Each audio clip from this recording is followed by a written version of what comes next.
I asked it, so he just called me Information Systems. And then when I told him stop doing that, he started calling me Alexander. So, yeah, Alexander.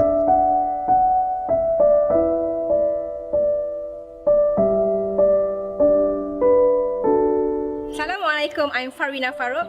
We are here in another episode of Muslim Revert Diary. In this episode, we will be interviewing Professor Emeritus Iskandar Haque. Let's join us. Assalamualaikum. How are you? How are you, Professor? I'm fine. Thank you. Yeah, please do come in. Okay.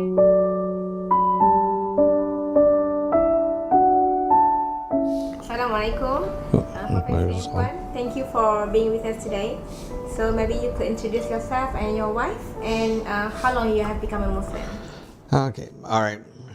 My name is Iskandar Haque, and I've been a Muslim for about a little over 20 years. This is my wife, Jannah, and we've been married for 14 years.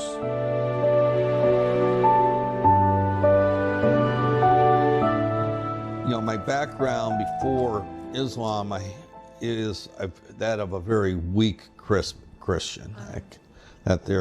My mother was a Baptist, Southern Baptist. Her father actually was a Baptist preacher in Kentucky. Both of my parents were alcoholics. Oh. Yeah. So you actually doesn't have a religious background as a Christian. But I read a lot. I read a lot of Christianity, but I didn't practice any. It's one of those. And you also got a lot of questions on Christianity. Yeah, there's some inconsistencies in the Christian religion, and I'm not going to make this discussion over Christianity versus Islam, but there are some serious inconsistencies that I could never resolve within the Christian community. And like I said, my father, for many years, he was pretty much an atheist.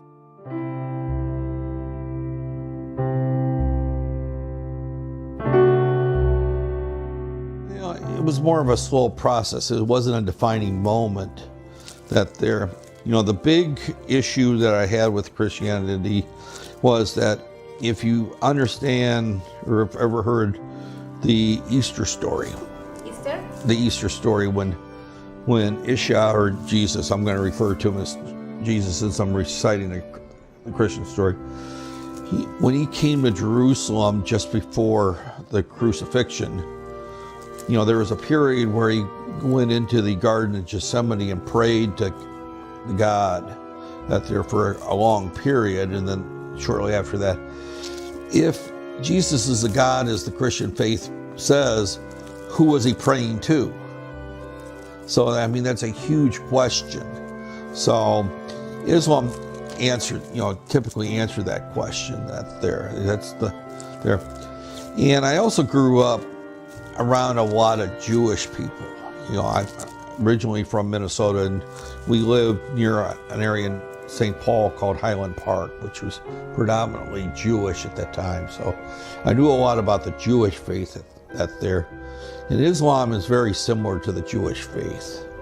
Except for in the Jewish faith, they don't accept converts very well. You can't convert to the Jewish faith But Islam is much more open to it, and the religions are very similar. Now, some people will argue about the political issues and I don't want to get into that. I'm just saying, faith for faith, they're very similar to each other.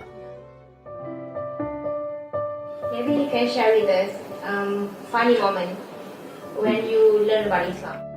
My name's Iskandar, and the short version of that is. So I had a dean. For a long time, he just called me Information Systems. I asked it, so he just called me Information Systems. And then when I told him stop doing that, he started calling me Alexander. So, yeah, Alexander.